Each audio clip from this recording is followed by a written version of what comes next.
Je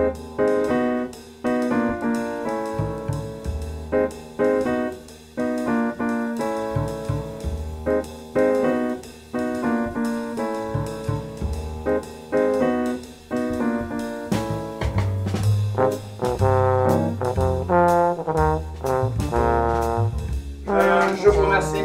Je suis désolé, je déteste les PowerPoint, donc vous n'en aurez pas. Et j'ai un problème de dos, donc parfois je serai debout, parfois je serai assis, parce que j'ai un dos qui me fait souffrir énormément. Donc je vais rebondir sur les propos qu'on vient d'entendre. Et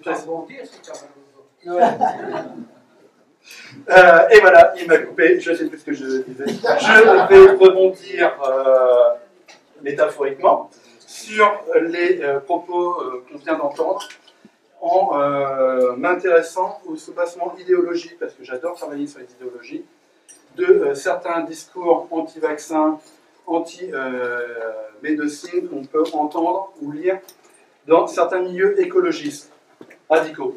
Donc, ce qui m'intéresse, je travaille depuis une quinzaine d'années sur l'extrême droite, et par la bande, j'en suis arrivé à l'étude de l'écologie d'extrême droite.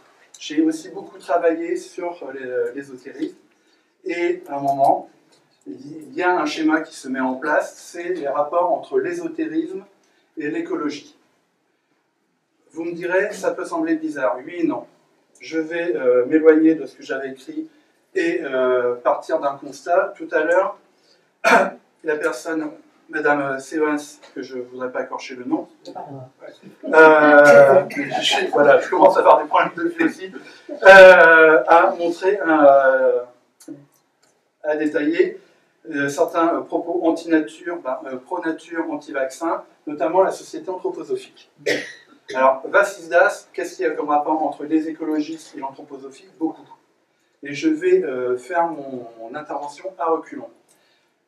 Dans un certain nombre de militants écologistes, l'anthroposophie se manifeste notamment par la biodynamie, l'agriculture biodynamique, qui est en fait, et je vais être tout à fait méchant, simplement de la magie.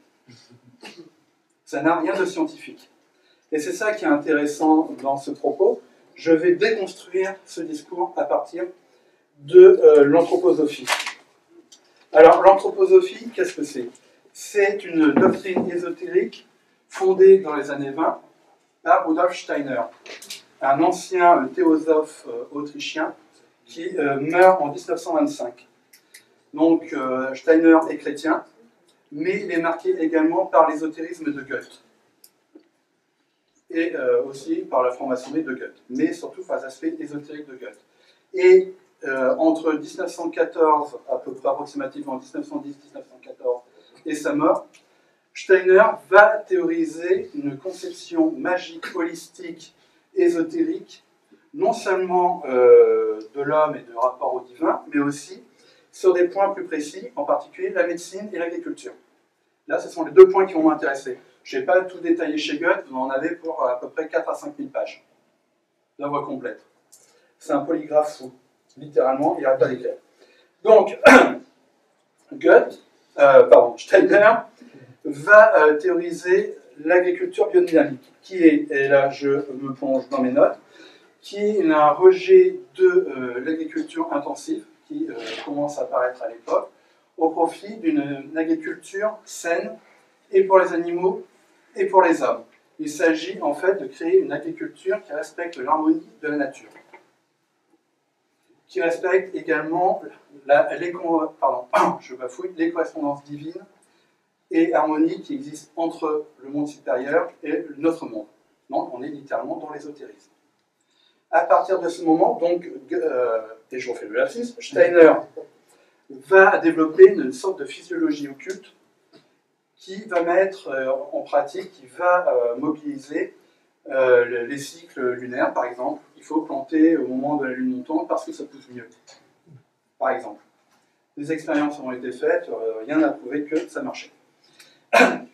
Il va développer l'idée aussi de développer des cultures, des élevages qui respectent les plantes et les animaux, parce qu'une agriculture saine apportera des aliments sains à l'homme. Et donc là, on retrouve le discours sur le rapport sain-malsain. le chimique est forcément malsain, le naturel est forcément sain. Donc, il va développer ça jusqu'à la fin de sa vie, et parallèlement à ça, il va développer également toute une réflexion sur la médecine. Là encore, le rapport est tout à fait antichimique. La médecine naturelle, respectueuse de la nature, apporte des choses aux hommes, plus que la médecine abrasive, intensive, etc., qu'on connaît. Donc, en gros, un discours anti-vaccin. La société anthroposophique va créer un certain nombre de sociétés, dont une que vous connaissez, Velleda. Les bonbons Velleda. Non, c'est pas tout à fait pareil. Mais c'est un homonyme. On est d'accord. Ça, c'est chimique. Donc, la marque Velleda bio. Pas les marqueurs. Désolé, j'y avais pas pensé à celle-là. Et donc, ils vont développer dans ce département médecine, pharmacie de l'anthroposophie un certain nombre de médicaments, en particulier issus de la pharmacopée, beaucoup de produits à base de plantes qui ont une efficacité, ça on ne peut pas le nier, et à côté de ça, toute une médecine à base d'homéopathie. Là, j'espère qu'il n'y a pas d'adepte de l'homéopathie ici. L'homéopathie, c'est juste du sucre. Cher. Vendu très cher.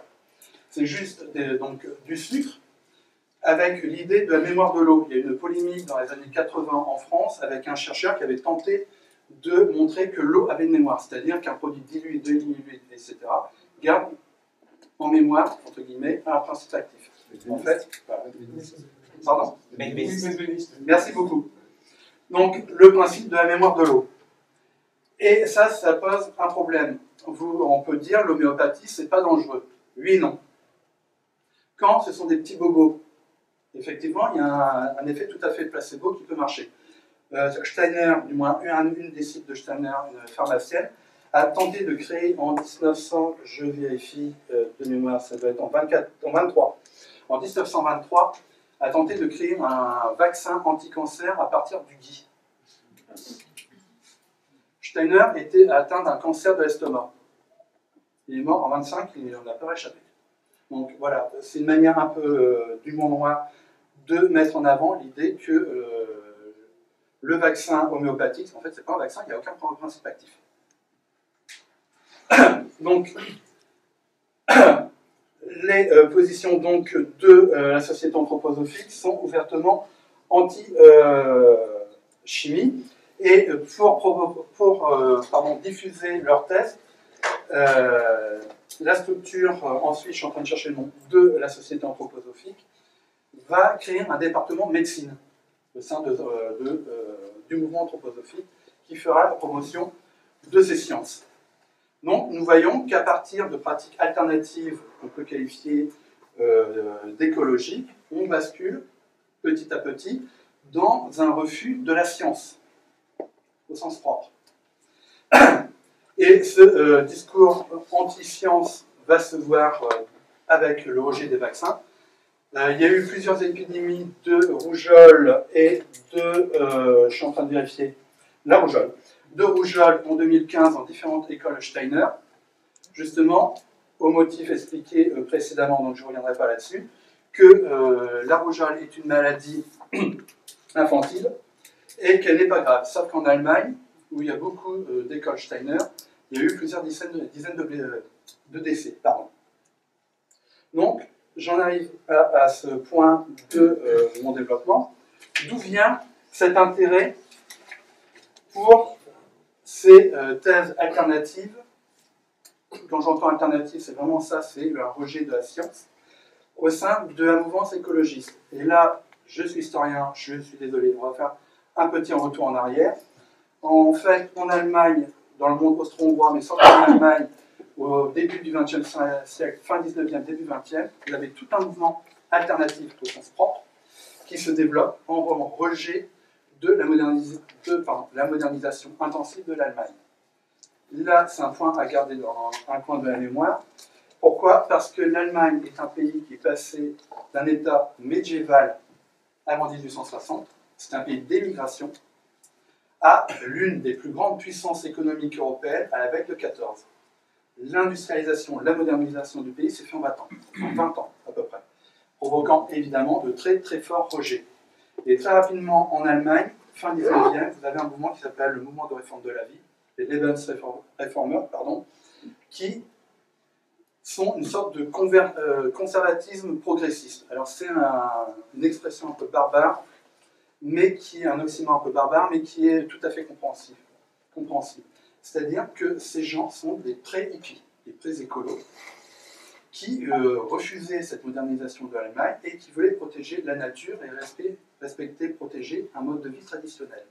Donc on se retrouve très rapidement avec des gens qui sont plutôt progressistes, mais qui refusent le monde moderne. Ce sont des anti-modernes, au sens propre, au sens fort. Donc tout ce qui est machine, industrie, développement des villes est vu comme forcément quelque chose de négatif. En retour, qu'est-ce qu'ils prônent? C'est cette alternative 1900, pour prendre l'expression d'un historien français. Que prend cette alternative 1900? Retour à une vie saine. On abandonne les costumes avec les cols amidonnés, on abandonne les corsets avec des fanons de baleine qui écrasent les ventres et les poitrines des femmes. On s'habille en lin, en laine, en tenue naturelle, lâche, pas serré. On abandonne l'alimentation de viande. On pratique les bains de lumière, c'est-à-dire du naturisme, le salut au soleil. Il y a plusieurs tableaux très connus de cette mouvance, etc., etc. Et on développe déjà à l'époque une médecine holistique, imprégnée à la fois et par l'ésotérisme et par les premières spéculations de type ésotérique appliquées au médical, c'est-à-dire Paracelse et l'homéopathie. Donc, dès cette époque, on voit apparaître, début 20e, un mouvement ouvertement contre-culturel qui va se développer, je vous donne juste un exemple, dans les années 20, dans une communauté en Suisse qui s'appelle Monte Verita. Monte Verita, vous allez retrouver un certain nombre de personnes qui vont y passer, des militants anarchistes, des révolutionnaires, des Nines, je sais qui y passent, Bakounine y passe un moment aussi. Monte Verita, c'est entre la fin des années 1900 et les années 20. Donc un certain nombre de théoriciens passent. On retrouve quelques nazis aussi qui vont passer là-dedans, parce que certains nazis aimaient bien ce genre de thèse. Et on va retrouver des écrivains, et là, à garder aussi, parce que ça va faire le lien avec les générations suivantes, comme Hermann Hesse, prix Nobel de littérature en 1947, et père spirituel de la mouvance hippie.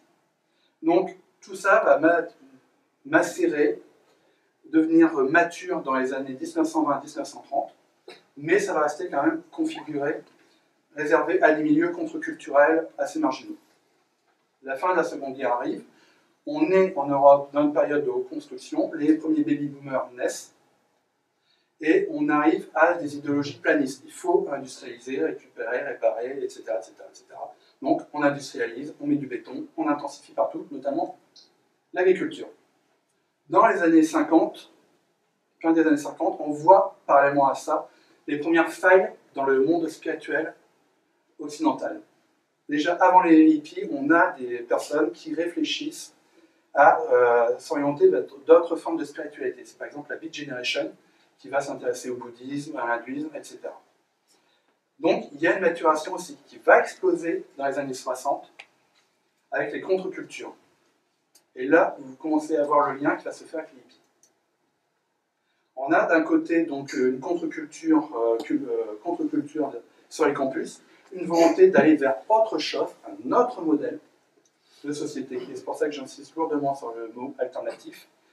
Une réalité alternative, c'est-à-dire plus de spiritualité, moins de science et plus d'expérience.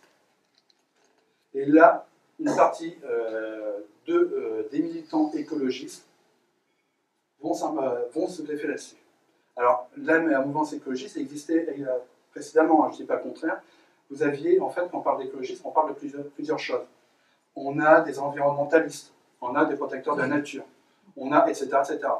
Mais on a aussi différents groupes comme des adeptes de l'écologie mystique. La Terre-Mère, qui vont se greffer avec des discours ésotérico-New Age. D'ailleurs, le New Age naît à la même époque et c'est une sécularisation de l'occultisme 19e. Les pratiques du New Age, c'est de l'occultisme, rien de plus. On est dans la magie encore, toujours. Donc, tout ça, ça va se greffer et dans l'énorme vrac culturelle politique qui est l'écologie politique naissante, on va avoir ces éléments qui vont s'y entrer, qui vont s'y greffer et qui vont se développer petit à petit.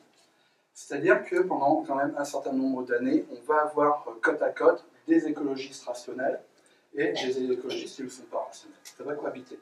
Sauf que très rapidement, on va commencer à faire une distinction entre vert clair et vert foncé. Dobson. Voilà, c'est une formule d'un écolo. Dobson. Vert clair, c'est quoi? C'est les adeptes du développement durable. On ne tourne pas le doigt à la technique, on l'utilise pour réparer les erreurs qu'on a pu faire. Vert clair. Tout est dans le terme, un vert clair, c'est très péjoratif, en fait, c'est pas des vrais écolos. Et après, on a les verts foncés, qui sont plutôt anti-modernes, anti-technologie. Et donc, ce courant anti-technologie, d'un côté, vous avez un aspect rationnel.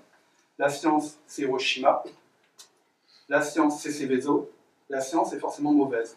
La solution pour nous sortir de ce pétrin, de la crise écologique, c'est pas la science, c'est autre chose. Et c'est quoi l'autre chose? C'est ça le problème. Qu'est-ce qu'on entend par l'autre chose? Et là, une petite musique va se mettre en place.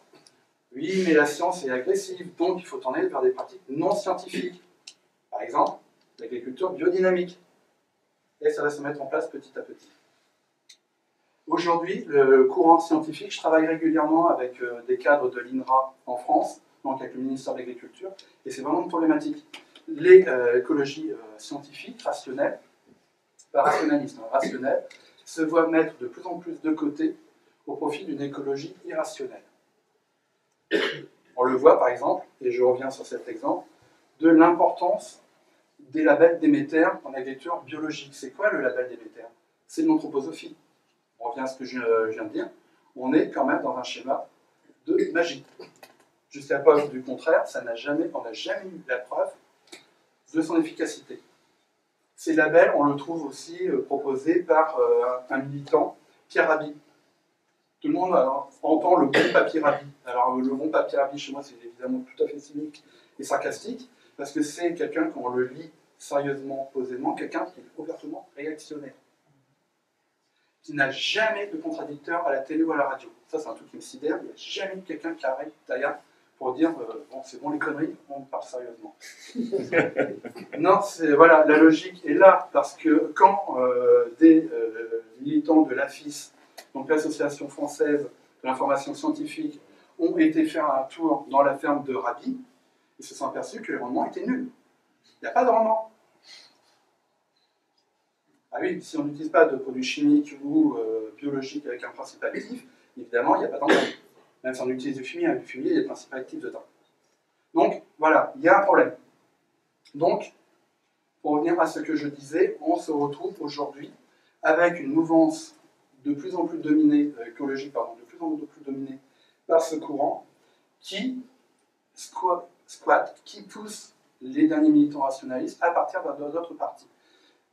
J'en ai discuté avec des amis politistes qui travaillent là-dessus.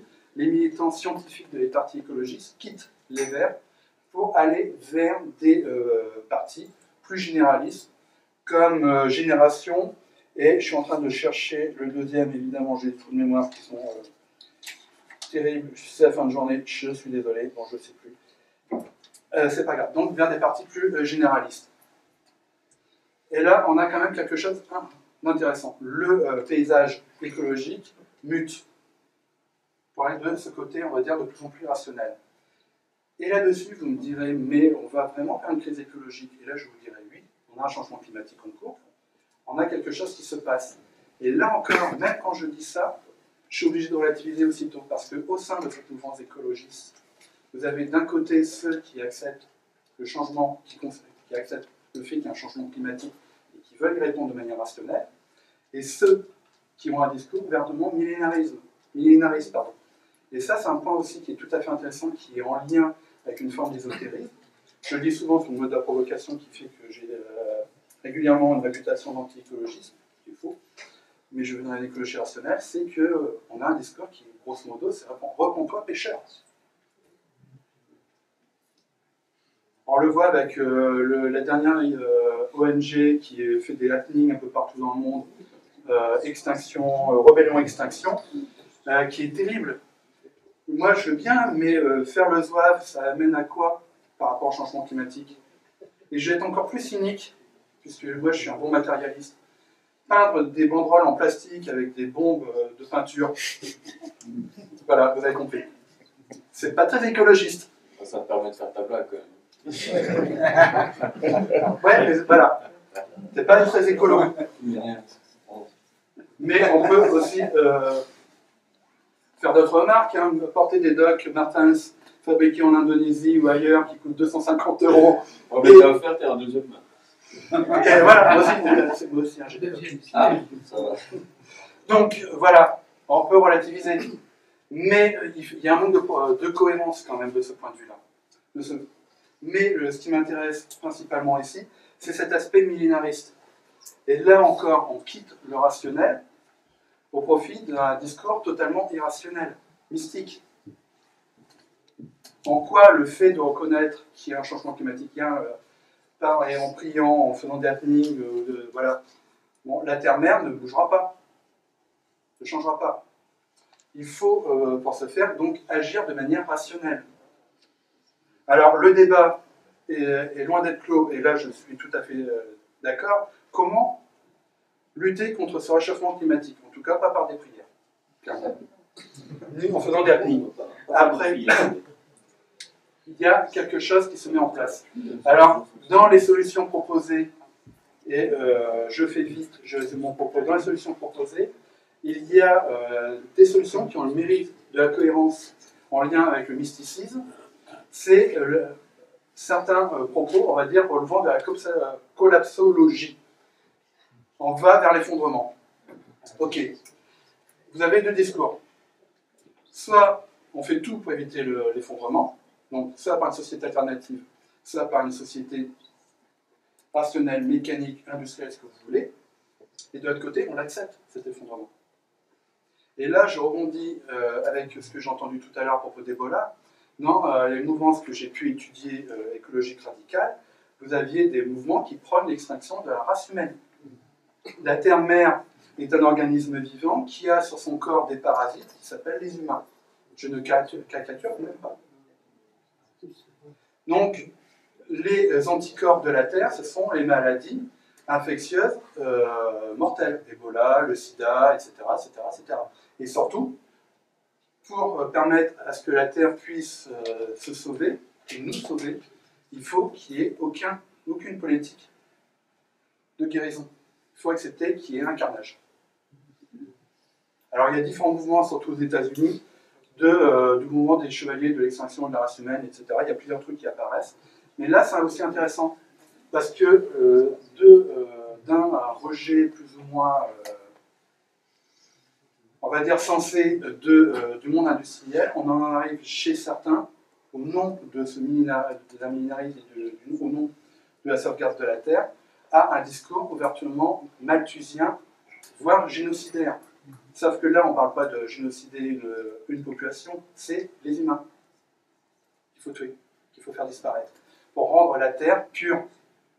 Et une Terre des origines helléniques, pré-helléniques, puisque tu as plus les hommes.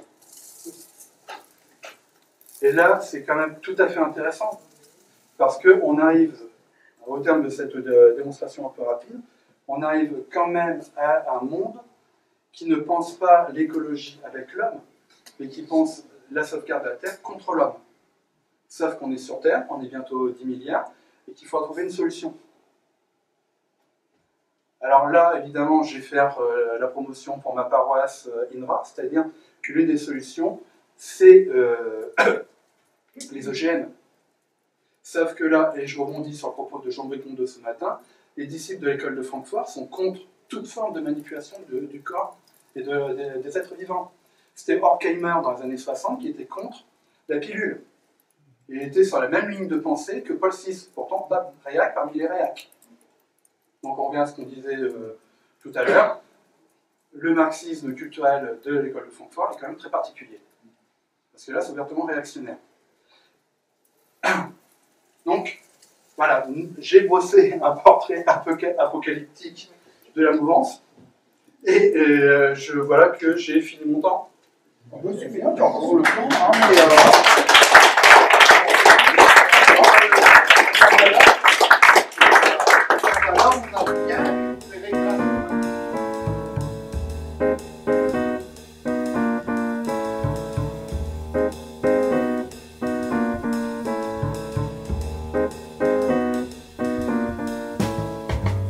Merci.